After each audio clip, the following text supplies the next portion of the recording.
بسم اللہ الرحمن الرحیم۔ عزیز طلباء، تعلیم الاسلام کا آج ہم چوتھا سبق پڑھنے کی سعادت حاصل کر رہے ہیں۔ چوتھا سبق ہے اللہ تعالیٰ کی کتابیں۔ اللہ تعالیٰ کی کتابیں، اللہ تعالیٰ نے کتابوں کو کس لیے نازل فرمایا؟ اللہ تعالیٰ نے اپنے بندوں کو صحیح راستہ دکھانے کے لیے ان کتابوں کو نازل فرمایا تاکہ بندے اللہ تعالیٰ اور اس کے رسول کو مانیں اور ان کی مرضی کے مطابق کام کریں۔ یہ کیسے معلوم ہوا کہ تورات، زبور اور انجیل اللہ تعالیٰ کی کتابیں ہیں؟ قرآن مجید سے یہ ثابت ہے کہ یہ تینوں کتابیں اللہ تعالیٰ کی نازل کی ہوئی ہیں۔ قرآن مجید کا اللہ تعالیٰ کی کتاب ہونا کیسے معلوم ہوا؟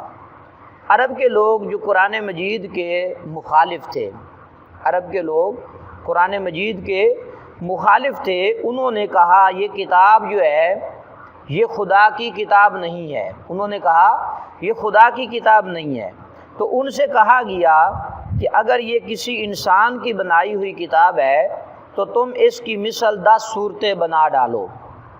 وہ لوگ نہیں بنا سکے۔ کہا گیا اچھا ایک ہی صورت بنا کے لے آؤ، تو وہ ایک صورت بنانے سے بھی عاجز آ گئے، ایک صورت بھی نہ بنا سکے۔ خدا تعالیٰ نے فرمایا تم قرآن مجید کی مثل ایک صورت بھی ہرگز نہیں بنا سکتے، بلکہ یہاں تک فرمایا اگر تمام انسان اور جنات مل کر بھی کوشش کریں تب بھی قرآن مجید کی مثل نہیں بنا سکتے۔ چنانچہ مخالفین نے بڑی کوشش کی مگر عربی زبان کے ماہر ہونے کے باوجود ایک صورت بھی نہ بنا سکے، اور تقریباً 1400 سال میں قرآن مجید کے بہت سے دشمن عربی زبان کے ماہر ہوئے، لیکن کوئی بھی آج تک ایک صورت قرآن پاک کی نہ بنا سکا۔ اس سے معلوم ہوا کہ قرآن مجید اللہ تعالیٰ کی کتاب ہے۔ اللہ تعالیٰ کی پورا قرآن کریم ایک ہی دفعہ اکٹھا نازل ہوا یا تھوڑا تھوڑا کر کے نازل ہوا؟ پورا قرآن کریم ایک دفعہ اکٹھا نازل نہیں ہوا، بلکہ لوگوں کی ضرورت کے مطابق تقریباً 23 سال تک تھوڑا تھوڑا کر کے قرآن پاک نازل ہوتا رہا۔ قرآن مجید کس طرح نازل ہوا؟ قرآن مجید اس طرح نازل ہوا کہ حضرت جبریل علیہ السلام قرآن مجید کی آیتوں کو لے کر آتے اور حضور صلی اللہ علیہ وآلہ وسلم کے سامنے پڑھتے تھے۔ حضور صلی اللہ علیہ وآلہ وسلم اسے یاد فرما لیا کرتے تھے۔ صحابہ کرام رضوان اللہ تعالی علیہ مجمعین کو حضور سناتے تھے، اور پھر صحابہ کرام رضوان اللہ تعالی علیہ مجمعین اسے حفظ کر لیتے تھے اور کاغذ، چمڑا، ہڈی وغیرہ پر اسے لکھ لیا کرتے تھے۔ ابتدائے اسلام میں حضور کی ظاہری حیات طیبہ میں قرآن پاک کاغذ، چمڑا، ہڈی وغیرہ پر لکھا جاتا تھا۔ قرآن مجید پہلے کس جگہ نازل ہوا؟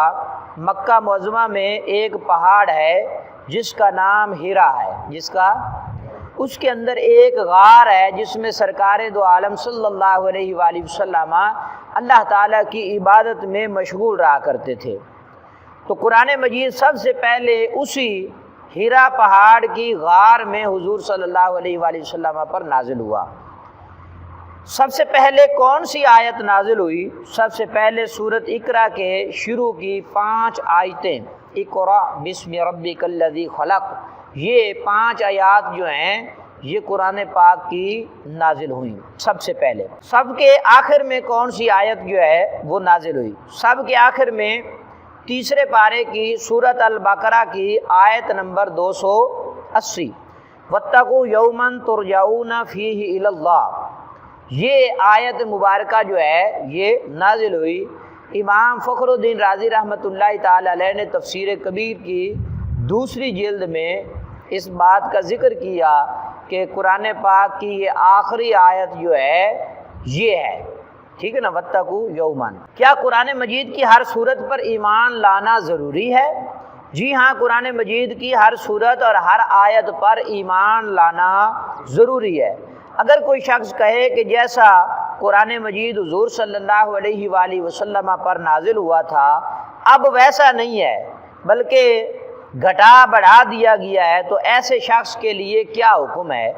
ایسا کہنے والا جو قرآن کے بارے میں کہے کہ قرآن کو گھٹا دیا گیا ہے یا بڑھا دیا گیا ہے، تو ایسا بندہ کہنے والا جو ہے وہ کافر ہے اور مرتد ہے، کافر ہے اور مرتد ہے۔ قرآن پاک کی ایک آیت، حتیٰ کہ قرآن پاک کے ایک حرف بھی اس میں رد و بدل نہیں ہوا، کیونکہ اللہ رب العزت فرماتے ہیں الف لام میم ذالک الکتاب لا ریب فیہ، کہ یہ وہ بلند رتبہ کتاب ہے جس میں کوئی شک اور شبے کی گنجائش نہیں ہے۔ اگر کوئی شک اور شبہ کرتا ہے تو پھر وہ پکا کیا ہے؟ کافر ہے، مرتد ہے۔ عزیز طلباء، یہ تعلیم الاسلام کا چوتھا سبق آج ہم نے مکمل پڑھ لیا ہے۔ اللہ تعالیٰ آپ سب کو علم نافع عطا فرمائے۔